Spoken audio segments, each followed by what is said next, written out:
एक सवाल मैं ये और आदिल, मैं आपसे जानना चाहूंगा। किशनगंज में एक मुद्दा अभी बहुत जोरों पर चल रहा है और वो है सैन्य भूमि को लेकर के जो बातें सामने आई थी, जिसका आप लोगों ने पुरजोर विरोध भी किया था। स्टैंड क्या है आपकी पार्टी का? हम लोग ने विरोध नहीं किया था, हमने बोला रीलोकेट कीजिए। आजादी के बाद सबसे ज्यादा सैन्य को जगह दिया गया वही किशनगंज के लोगों ने दिया। खगरा के पास जो है सैन्य भूमि है, सबसे ज्यादा हम ही लोगों ने दिया, हमारे ही बाप दादा ने वो जमीन दी है। तो ये भाजपा का आरएसएस का प्रोपोगंडा है कि हम विरोध कर रहे हैं। हम विरोध नहीं कर रहे हैं। आप इस एमएलए क्लब है, ये है ना एमएलए फ्लैट, इसके बीच में आप खोल दीजिएगा, इसके बीच में आप खोल दीजिएगा कोई चीज का दुकान। अरे सिस्टम है ना, पौधा लगाने का जगह पौधे ना लगाइएगा। हम सैन्य भूमि का विरोध नहीं कर रहे हैं, हम जगह का विरोध कर रहे हैं। वहां पे मस्जिद है, मंदिर है, कब्रिस्तान है, ईदगाह है, गांव की आबादी है, क्या करेगा सैन्य सेंटर बीच में बना के? अरे किनारे करो। दिलीप जायसवाल जी जो है कटिहार किशनगंज मेडिकल कॉलेज में हजारों एकड़ जमीन रखे हुए। बांग्लादेश का बॉर्डर है उनका कॉलेज, जहां पर खोले, जबकि उनका कॉलेज नहीं है, उस सिख कम्युनिटी का कॉलेज तक कब्जा किए हुए हैं। वहां पर खोले, उनके पास 200 एकड़ से ऊपर जमीन है, सरकार उनको मुआवजा दे।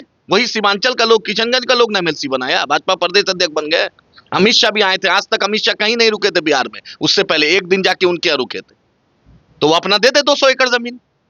किसान का जमीन लेना मत, गरीब का जमीन लेना भाजपा सिखाती है ट्रेनिंग में। हाँ, आरएसएस का ये ट्रेनिंग है। सैन्य सेंटर का विरोध नहीं है, अच्छे से बनाओ तुम। वहां पर नेपाल भी है, बांग्लादेश में है। हम एक करवट लेते तो चले जाते ईस्ट पाकिस्तान में। हमने सरहद की हिफाजत की है, हम नहीं गए। इसलिए ये जो दलाली जो कर रहे हैं, ये जो दलाली कर रहे हैं, उस दलाली के खिलाफ हम बोल रहे हैं। दिलीप जायसवाल जी को बोलिए कि दो खूब जमीन बनाए। खगड़िया से आए थे एक शर्ट पैंट पहनकर, पता करिएगा इतिहास। 20 साल 25 साल पहले वो तस्लीमुद्दीन साहब का मेहरबानी था और किशनगंज के आवाम का मेहरबानी था कि कॉलेज में घुसे, मुंशी मैनेजर से आज कॉलेज के मालिक बन गए। बहुत जमीन है उनके पास, बोलिए। रेवेन्यू मिनिस्टर भी रहे, सब जमीन जितना था लाल पीला हरा सबको ठीक भी कर लिए होंगे। बोलिए अपना दे दे सरकार, 5% मुआवजा दे। गांव के बीच बनाने का क्या जरूरत है ताकि लोग परेशान हो?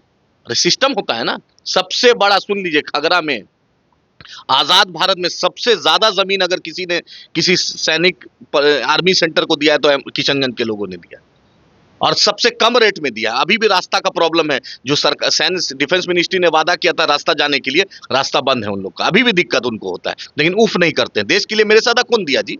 फजले हक खैराबादी, टीपू सुल्तान, वीर अब्दुल हमीद, सब कुछ तो हम देने के तैयार और दिए भी है। और ये भाजपा आरएसएस जो माफी लेता था, जो अंग्रेज का दलाली करता था, अंग्रेज का पेंशन पे जो जिंदा है, वो हम लोग को बोलेगा?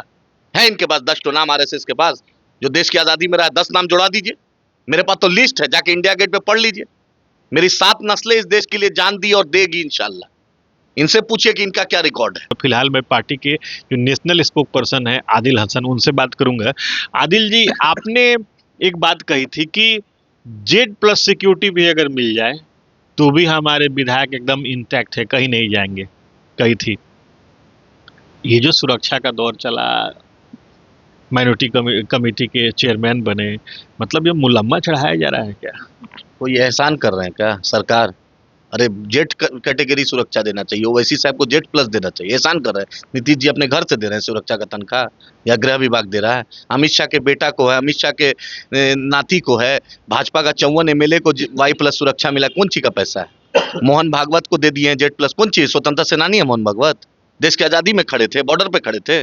हाँ, बीजेपी रबड़ी की तरह बांटी थी। अख्तरुल इमान साहब पर आज नहीं, बैरिस्टर असदुद्दीन ओवैसी साहब पर पॉइंट ब्लैंक रेंज से गोली चली थी, 6 गोली चली थी, तब भी वो आदमी मर्द मुजाहिद था। दूसरे दिन उत्तर प्रदेश में योगी को चैलेंज करने गया था। ये MIM, हम डरते हैं तो अल्लाह से डरते हैं और झुकते हैं अल्लाह के सामने।